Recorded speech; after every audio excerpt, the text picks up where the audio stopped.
Picture this. Vladimir Putin and Xi Jinping are shaking hands in front of the cameras. Big smiles, warm words. Putin calls Xi his dear friend. Xi praises the no-limits partnership between their two nations. The world watches and takes note. Two nuclear powers united against the West. But somewhere in the shadows of Moscow, inside one of the most secretive institutions on the planet, a very different document is being written. An 8-page internal planning memo produced by Russia's Federal Security Service, the FSB, that refers to China, Putin's so-called closest ally, as one word: the enemy. This is not speculation. This is not a political theory.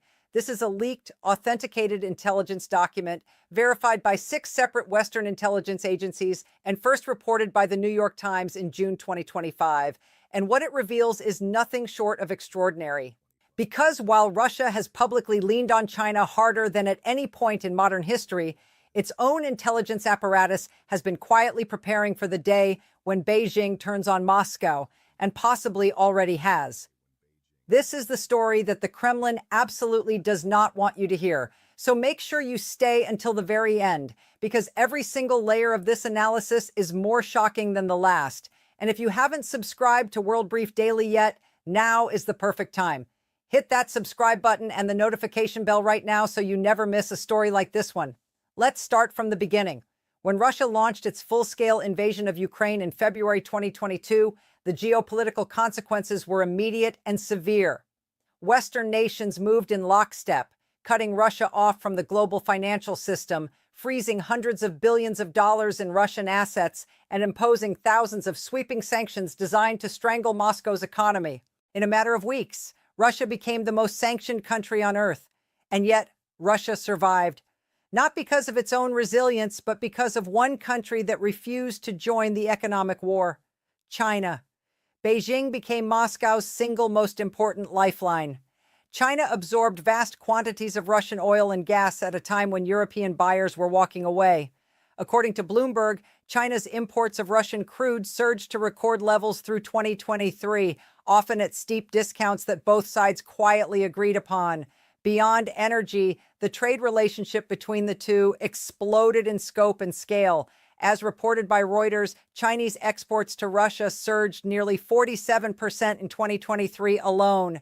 That figure includes not just consumer electronics and industrial machinery, it includes dual-use components, microchips, and technology that found their way into Russian weapons systems. By early 2025, according to Ukraine's Foreign Intelligence Service, Chinese electronics made up roughly 80% of the components found inside recovered Russian drones on the battlefield. Beijing denied the allegations, calling them unfounded and politically driven. But the numbers don't lie. China has also been Russia's most consistent diplomatic shield. At the United Nations Security Council, Beijing repeatedly abstained or vetoed measures targeting Moscow. When Western pressure mounted, Beijing blamed NATO and Western expansionism as the root causes of the conflict.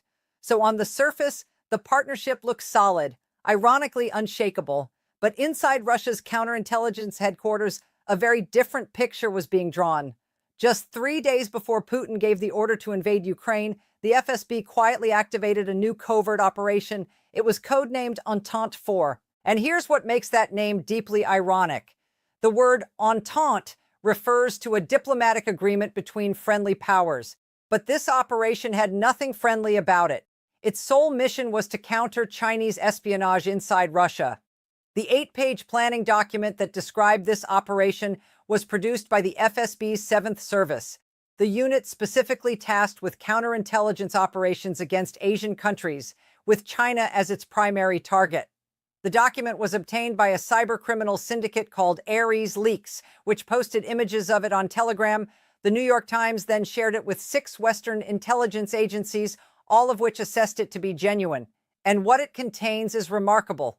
The memo describes a tense and dynamically developing intelligence battle in the shadows between the two outwardly friendly nations. It warns that Chinese intelligence agencies are aggressively recruiting Russian officials, scientists, journalists, and business people, essentially anyone with access to sensitive information.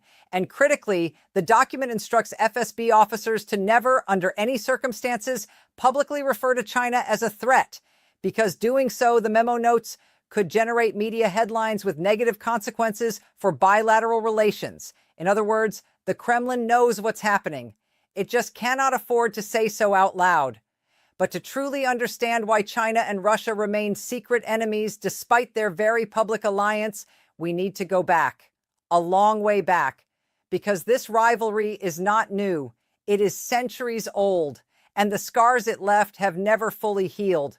The story begins in the 19th century, when a powerful imperial Russia took advantage of a weakened Qing dynasty.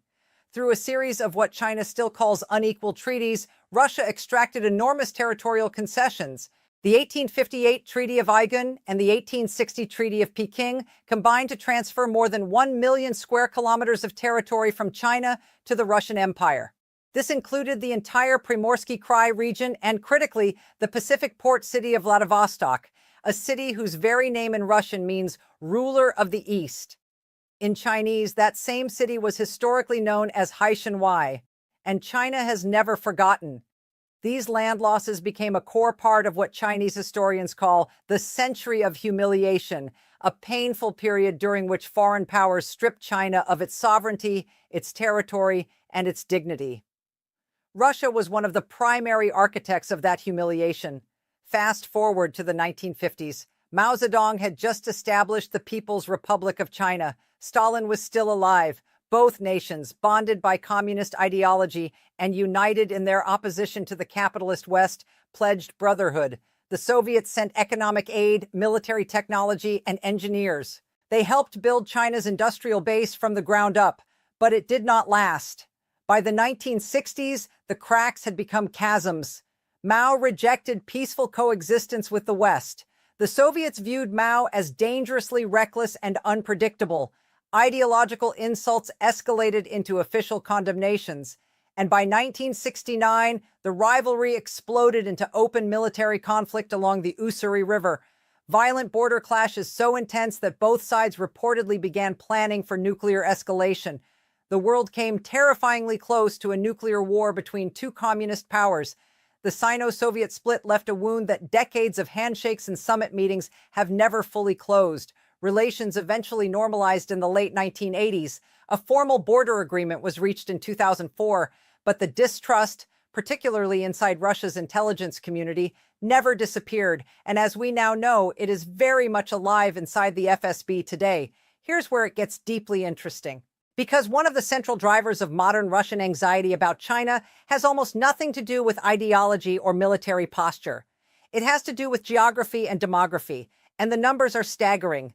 Russia's Far East is one of the largest, most resource-rich territories on the planet, but it is almost empty. The entire region, stretching across millions of square kilometers, is home to barely 6 million people. Now look across the border. Northeast China is one of the most densely populated regions on Earth. Hundreds of millions of people living in land-starved provinces separated from Russia's vast and barely touched wilderness by nothing more than a river. When the border reopened in 1988, the movement began almost immediately. Chinese workers, farmers, and traders poured into Russia's eastern districts. They leased agricultural land, established businesses, and cultivated fields that Russian farmers had long since abandoned. By 2018, Chinese companies and citizens had come to own or lease around 350,000 hectares of farmland, roughly 16% of the entire region's total agricultural land. And while this influx brought investment and labor that Russia badly needed, it also lit a firestorm of domestic anxiety.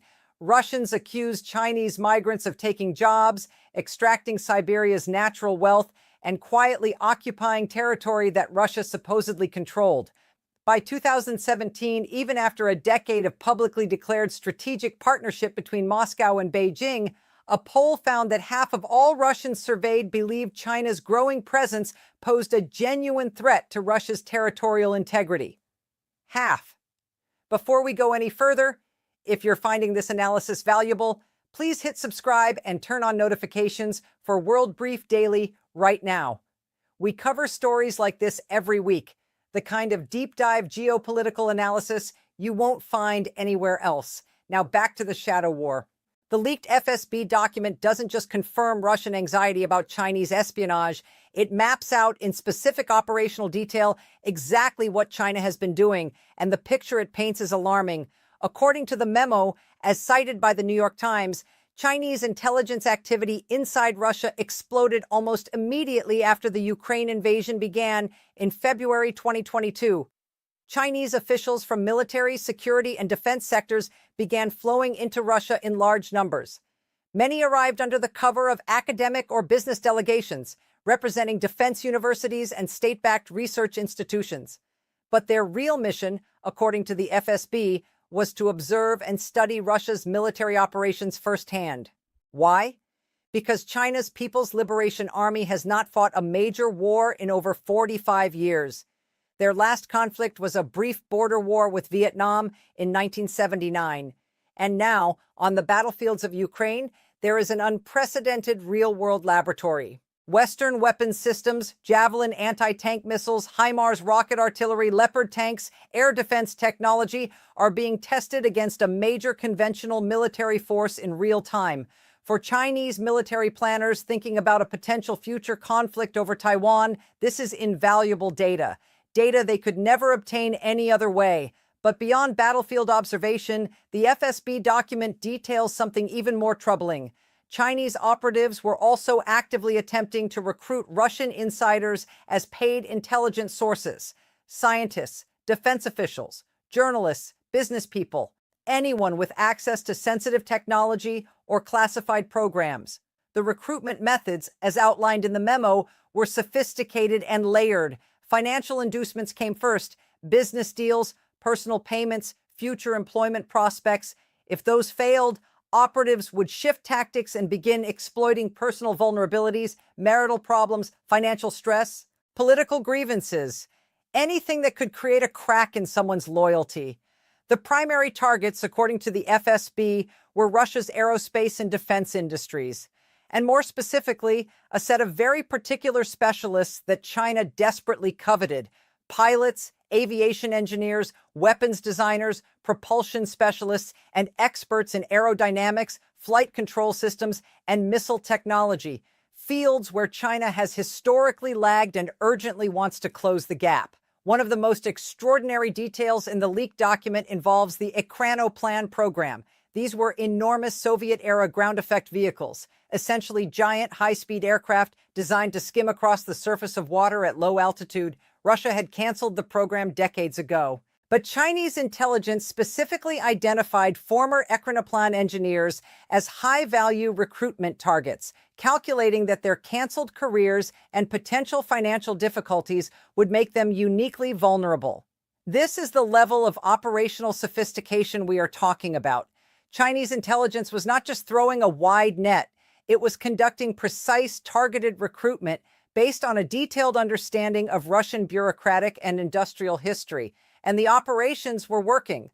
The FSB document notes that just between 2021 and 2023, Russian authorities uncovered 4 separate espionage cases involving the leakage of cutting-edge aerospace and laser technologies directly to China. 4 confirmed cases in just 2 years, and those are only the ones they caught. Consider the case of Dmitry Kulker, a Siberian laser physicist arrested in 2022. The FSB accused him of secretly passing classified research to Chinese intelligence. What made this case particularly shocking was the manner of his arrest. Kulker was 54 years old and gravely ill with advanced cancer. Russian agents pulled him from his hospital bed and flew him to Moscow for interrogation. He died in custody just 2 days later, still proclaiming his innocence. Then there was Alexander Lukin, a researcher from Tomsk, arrested in 2020 and accused of leaking sensitive missile technology to China. He was convicted of treason and sentenced to 7.5 years in a Russian prison. And perhaps the most heartbreaking case, Valery Mitko, an 81-year-old scholar who once headed the Arctic Academy of Sciences in St. Petersburg, accused in 2020 of sharing classified information during academic visits to China. He was placed under house arrest. He never got the chance to defend himself in court. Mitko passed away in 2022, still confined to his home, publicly condemned as a traitor until his final breath. These are not just statistics. These are lives destroyed by the shadow war playing out between two countries that publicly call each other strategic partners. Russia's official security apparatus has made its position brutally clear. Any act of betrayal of the motherland will not be tolerated. High treason can lead to life imprisonment, and foreign nationals, particularly Chinese operatives, caught orchestrating such activities will be aggressively pursued. Yet despite these warnings, the recruitment operations continued, which is exactly why Entente 4 was so important. Under the secret program, FSB field officers were instructed to proactively engage Russian citizens who regularly interacted with Chinese nationals or institutions. These agents would approach scientists, officials, and business people directly, not to accuse them, but to warn them, to make clear that Chinese intelligence was likely watching them. At the same time, the FSB dramatically expanded its digital surveillance operations. Russian cyber units began hacking, monitoring, and analyzing data traffic from Chinese social media platforms, particularly WeChat. As reported by Euromaidan Press, the leaked document explicitly mandates the use of internal FSB software tools to intercept and analyze communications on the platform. China, meanwhile, was running its own parallel surveillance operation. As the leaked document notes, Chinese intelligence was polygraph testing agents when they returned from Russia. Chinese authorities were also monitoring the more than 20,000 Russian students currently studying in China, looking for anyone who might have been turned by FSB contact.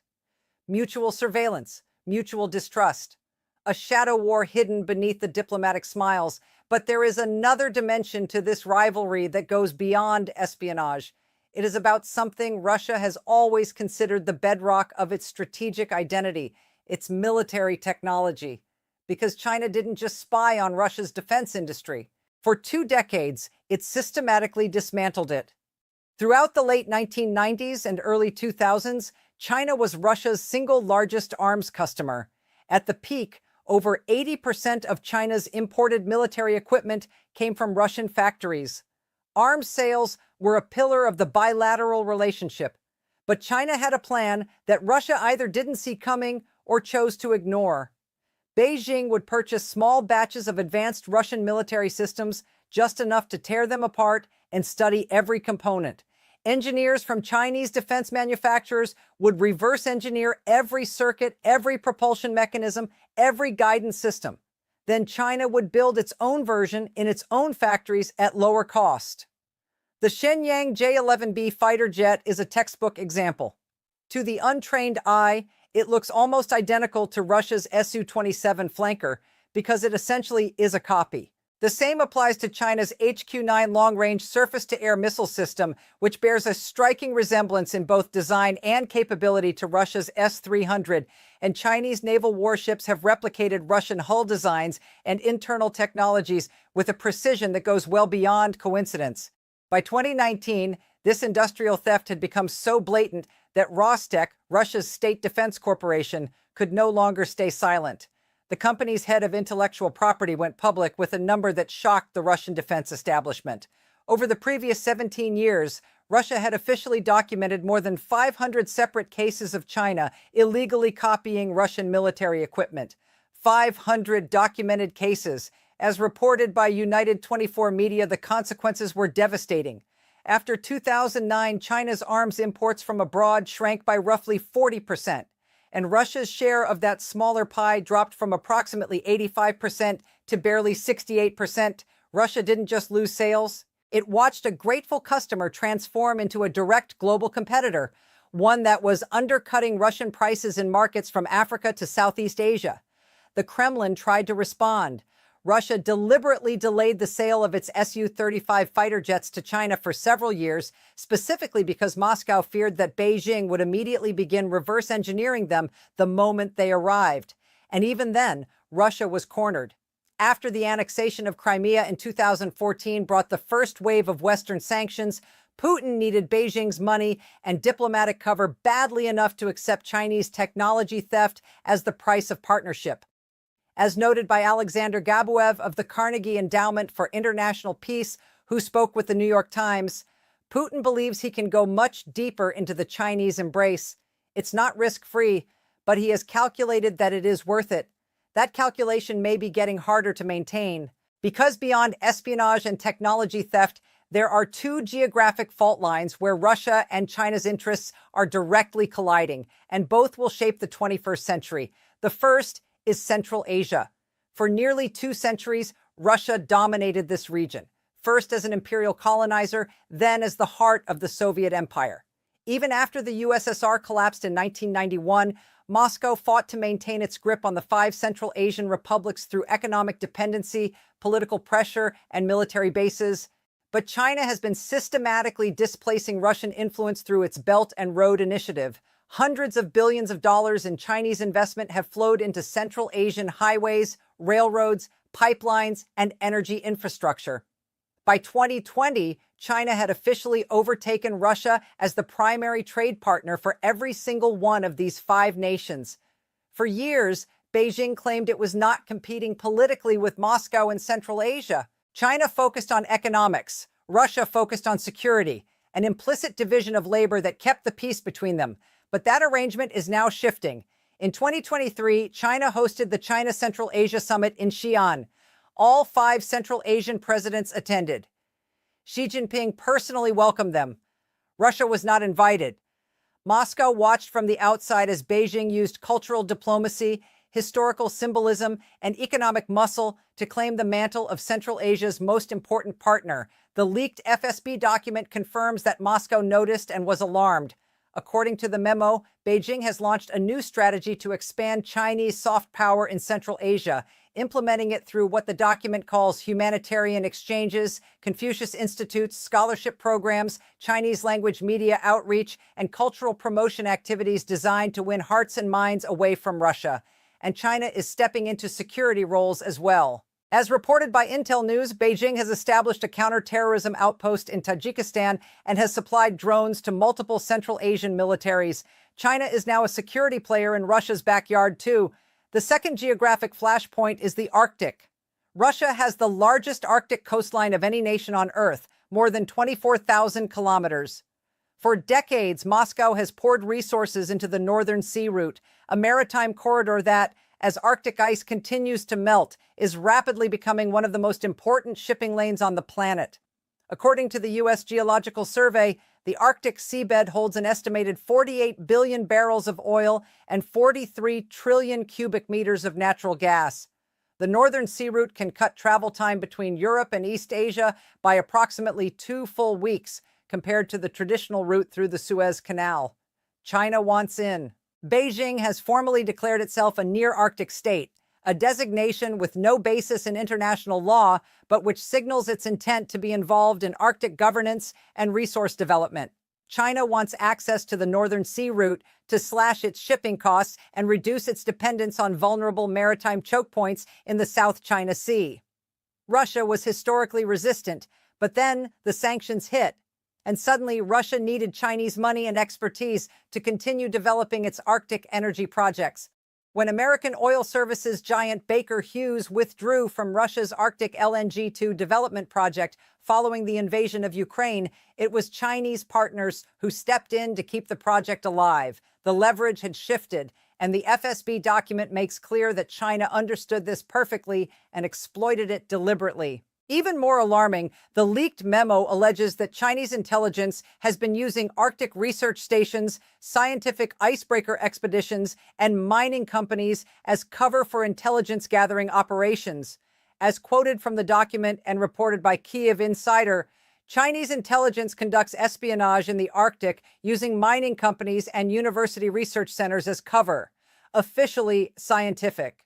In practice, systematic mapping of Russia's most strategic frontier. There is one final layer to this story, and it changes everything we thought we knew about the direction of information between Russia and China.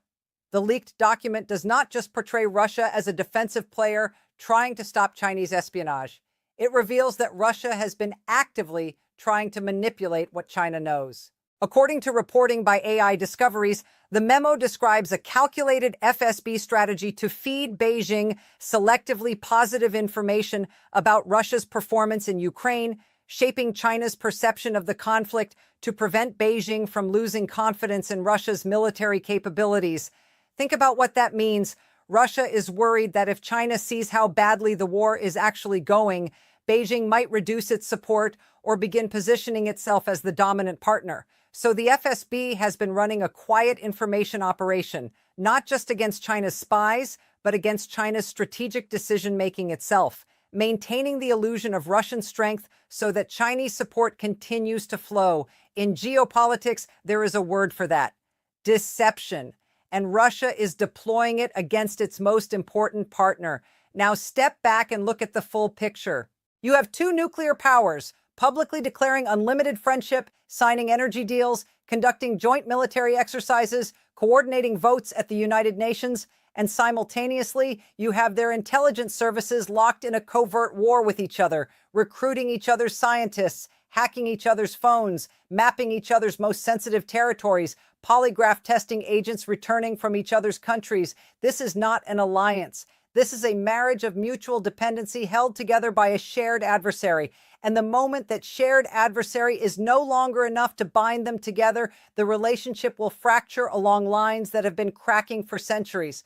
Paul Colby, a senior fellow at Harvard's Belfer Center and a former CIA operations officer in Russia, told the New York Times that you don't have to scratch very deep in any Russian military or intelligence official to find deep suspicion of China. In the long run, he said, China is, despite the unlimited partnership and how useful they are, also a potential threat. Some Western strategists have begun asking a genuinely provocative question. If Russia's fear of China could be made to outweigh its rivalry with the West, could Moscow eventually be peeled away from Beijing's orbit? Could the leaked FSB document and the world's awareness of what it contains actually accelerate a shift in Russian strategic thinking? It is an intriguing possibility, but as of June 2025, as reported by Kyiv Insider, neither Moscow nor Beijing had issued any public comment on the leak. The official story, the handshakes, the summits, the declarations of limitless friendship continues unchanged on the surface. Beneath the surface, something very different is taking shape, because what this document ultimately reveals is one of the oldest truths in international relations. There are no permanent friends. There are only permanent interests. Russia and China need each other right now, but the moment one side believes it can gain more by undermining the other than by supporting them, the calculation changes. And based on everything we've just walked through, the espionage campaigns, the technology theft, the historical grievances, the territorial ambitions in Siberia, Central Asia, and the Arctic, that moment may be closer than anyone in Moscow or Beijing is willing to admit publicly. We'll, of course, keep you updated as this story continues to develop. If this analysis was valuable to you, share it with someone who needs to see it. And if you haven't already, subscribe to World Brief Daily and hit that notification bell. This is the kind of story that mainstream coverage barely scratches the surface of, and there is a lot more coming. Thanks for watching.